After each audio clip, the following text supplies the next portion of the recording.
물감은 이렇게 많은데 수채화는 그리다 보면 항상 번진단 말이야. 안녕하세요. 아워드로잉 서연입니다. 오늘은 정말 예쁘게 그리고 싶은데 내 맘도 몰라주고 번지기만 하는 수채화가 야속하셨던 분들이 계신다면 수채화 쉽게 그리는 2가지 기본 기법에 대해서 알려드릴게요.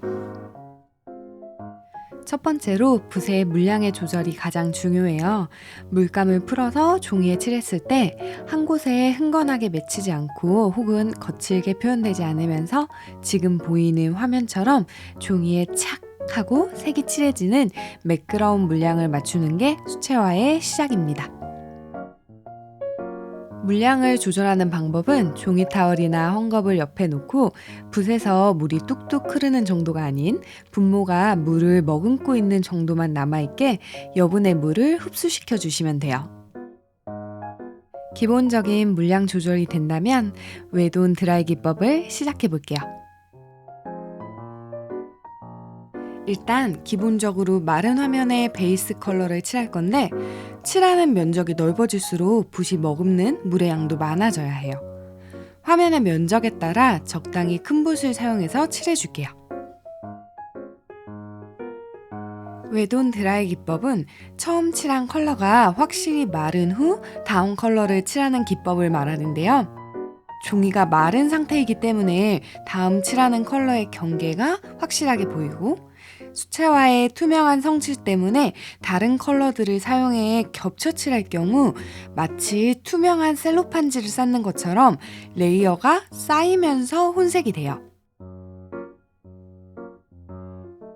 지금 그려지는 화면을 보면 밝은 민트색 컬러를 칠한 곳 위에 새로 그리는 붓터치 하나하나가 번지지 않고 경계가 뚜렷하게 그려지는 것을 볼 수 있어요. 사실 수채화를 그릴 때 번지는 현상은 굉장히 중요한 요소가 되는데 단순히 생각해서 번진다 라는 것은 물기를 따라 안료가 옆으로 흐르는 것이기 때문에 물길이 완전히 마른 상태에서는 번지지 않아요.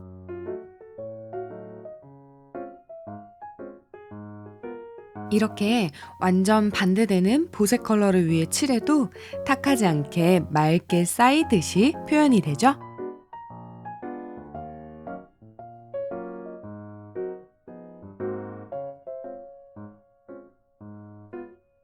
두 번째로 수채화에서 가장 중요한 웻, 운, 웻 기법입니다. 종이가 젖어 있는 상태에서 빠르게 다음 컬러나 터치를 얹어서 들어가는 기법으로 채색이 부드럽게 번지고 경계도 소프트하게 풀어져요. 또한 다른 컬러와의 혼색이 매우 부드럽게 진행돼서 몽환적이고 아름다운 수채화의 표현을 가능하게 해줘요. 다만 종이가 마르는 상태에 따라 표현되는 효과가 달라서 타이밍이 굉장히 중요해요.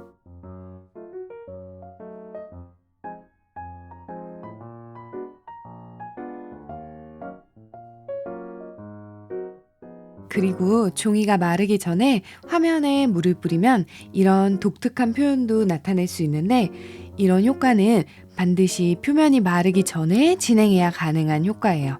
이 2가지 기법이 상당히 다른 형태로 차이가 나지만 수채화를 그릴 때 이 중 하나만 사용해서 완성하기는 쉽지 않아요. 이 2가지 기법을 적절하게 혼합해서 사용하는 것이 몽글몽글하면서도 섬세한 수채화를 완성하는 비법입니다. 그럼 이제 인스타 감성 물씬 나는 나일락 꽃밭 그려볼게요. 먼저 그림의 배경이 되는 초벌칠을 종이에 물을 충분히 공급하면서 칠해줄 건데요. 채색을 본격적으로 들어가기 전에 물감을 충분히 만들어 놓고 색칠을 들어가는 게 좋습니다.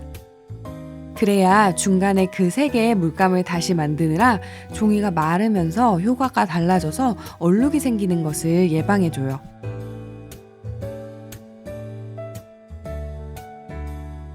저는 하늘이 넓게 보이면서 멀리 나일락 들판이 펼쳐지는 장면을 그릴 거라 위쪽에서부터 하늘색 컬러를 칠해서 아래쪽으로 내려오면서 연보라색 그리고 밝은 연두색을 발라줄 거예요.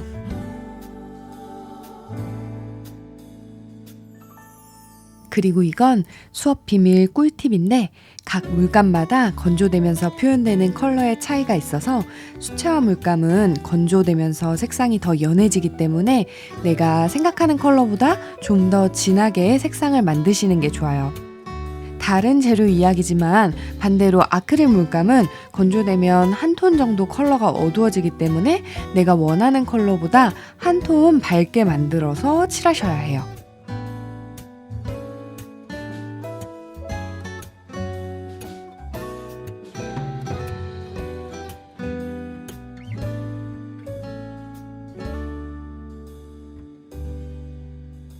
전체적인 화면 안에서 나일락꽃 위치를 생각하면서 컬러를 칠해줄게요.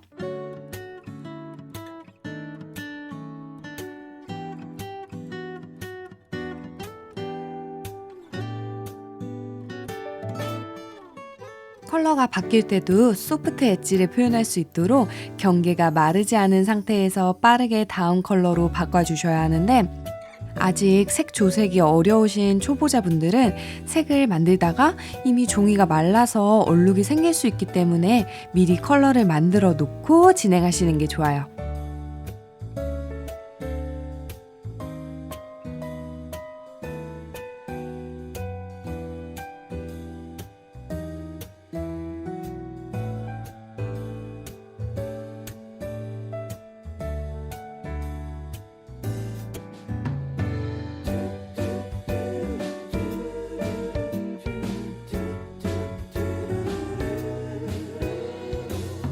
자, 그럼 이렇게 전체적으로 몽환적인 느낌의 파스텔 톤의 배경이 칠해졌어요. 이제 라일락을 그려 들어갈 차례인데 종이 표면이 완전히 마르지 않은 상태이자 동시에 너무 표면에 물이 흥건하지 않은 굳이 비유하자면 물 먹은 해면 스폰지 같은 상태에서 진행하면 배경처럼 완전히 확 번지지는 않지만 적당히 경계가 풀어지는 붓터치를 올릴 수 있습니다.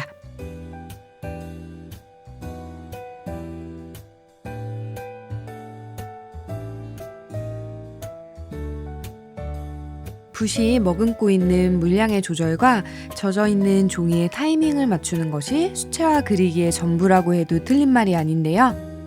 그만큼 타이밍 맞추기가 까다로워서 이 부분은 많이 연습하시면서 손의 감각을 익히시는 게 좋으세요.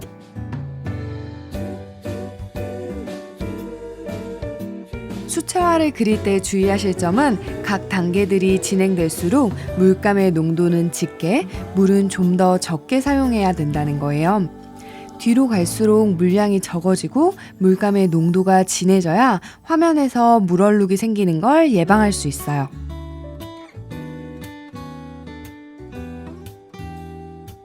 수채화 화가인 조셉 주부크빅은 쉬운 예시로 차, 우유, 꿀의 느낌으로 농도를 구분한다고 얘기하셨는데요. 스케치 후 초벌 컬러를 입힐 때는 마시는 차와 같은 맑은 농도로, 초벌칠을 말리고 들어가는 중간 부분에서는 우유 같은 농도로, 그리고 마지막에 그려 들어가는 어두운 부분은 꿀과 같은 농도로 진득하게 채색해야 한다고 예시를 들고 있어요. 굉장히 재미있는 예시인데 저한테 확 꽂혔던 비유였거든요. 여러분도 차, 우유, 꿀을 생각하시면서 그려보세요.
짠! 이렇게 수채화 감성 그림 완성입니다. 수채화는 정말 섬세하고 예민해서 더 많은 연습을 필요로 하는 재료이지만 그만큼 맑고 투명함으로 나의 노력을 기쁘게 만들어주는 매력 있는 재료이기 때문에 꾸준히 연습해보면서 수채화의 매력에도 빠져보세요. 오늘 영상이 좋으셨다면 구독과 좋아요, 알람 설정까지 꼭 부탁드리고요. 지금까지 아워드로잉 서연이었습니다.